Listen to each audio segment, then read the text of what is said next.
Hey, everybody, welcome back to the Benefits Cool Down. That is always the one, the only Ed Legande. I'm Eric Silverman. Ed, look, man, I got a question. I always have a question, but this one's really important. We talk a lot about employee communication and employee engagement, and that's all fine and dandy, and it's all good, everything we've described on other previous cool down videos. But talk to me about how we can make it fun for the employee. And I know it's tough, right? The word fun in the employee benefit world, insurance is a tough word to use, but there's got to be a way to make it more fun and more engaging. I don't know what it would be, but what's on your mind? What are you doing when you do open enrollments?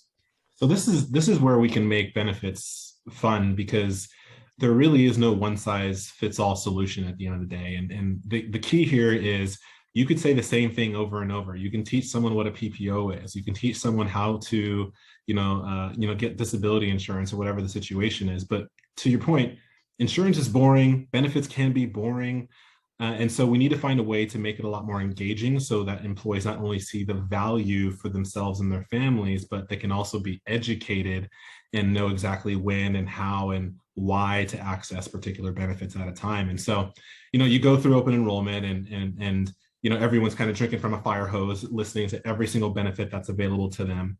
And then, as we've already talked about, we can't just leave it there. There has to be a drip marketing campaign. There has to be some type of ongoing benefit education strategy in order to get people to really listen, to get people to feel good about it. And you can do the webinars and coffee hours and things of that nature. But this is just a fun idea that we started doing that has been getting a lot of great reviews. And honestly, I always feel like good ideas are really just culmination of other people's ideas, right? And so because of the pandemic, we had an employer who we would do these really amazing in-person, health and benefit fairs. We'd have 25, 30 vendors, tons of people just walking around, you almost like a farmer's market to a degree, right? And it was always super fun, super engaging.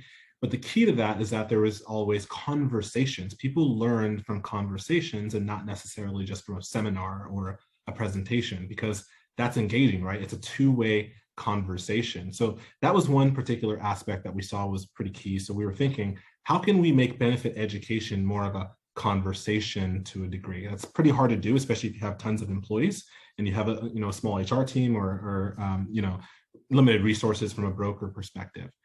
In addition to that, in between all of we took those health fairs and we made it a virtual health fair. So we had these presentations, but in between the break time, the HR team actually led really fun trivia games, just about just pop culture and things of that nature. And then what we decided to do is take both of those and make it more of a benefit trivia concept. And so what we're doing now, especially because now we're doing a lot more lifestyle benefits, we're doing a lot more self-funding, and there's so many moving parts. It's not just a medical plan anymore, it's your health plan ecosystem. You've got a pharmacy benefit management system, a case manager, you've got a network, you've got your TPA, and there's so many different aspects to a health plan ecosystem. How do we get people to actually understand all those aspects?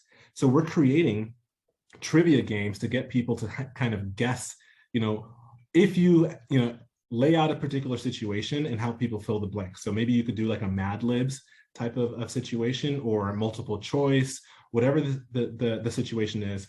But also, we're gamifying it because people are financially motivated, right? And so you have a scoring system, just spending the time to create these fun games, just get people really excited about it. You can pump it up beforehand, make it a one-day thing. You can make it a series as well. But the key is you can make it something that works for you. And we're seeing it. We're doing it with blue collar employers. We're doing it with white collar employers, and it's working. And employees are giving 4.5 to 5-star reviews on the concept itself and saying that they're understanding their benefits a lot greater than just sitting on a 20 or 30-minute webinar. So, it's kind of vague to a degree, but honestly, it's just because the sky's the limit in what you can do. Take any benefit you have and create a trivia out of it. Or especially if it's the first time, make it a complete trivia on your entire benefit package, at least as a framework to start. So again, that's just one idea that seems to be working really well for us. We're really looking to make it scalable right now. And again, one of the things we like about that trivia aspect is it kind of feels like a conversation because it forces the employees to answer questions.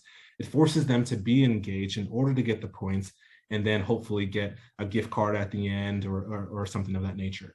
One of the recent ones we did, we gave the winners, obviously, $100 gift cards as well as a Ninja blender. And the Ninja blender winner actually was so much more excited than the people who got the $100 gift card. Anyways, I digress. I mean, look, you're spot on. People are money motivated, but you know what it really is? Most people are competitive.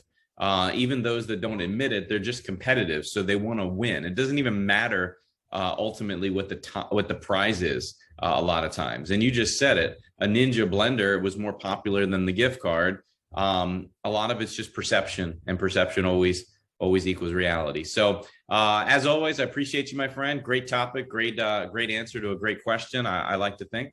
And if anybody has any questions, comments, thoughts, ideas for future shows, drop them in the comments section below. That, everybody, is Ed, my good buddy from the Southern California area and partner in crime on the Cool Down. I'm Eric Silverman, and stay tuned. Next week, we'll have another show ready for you. Thanks, everybody.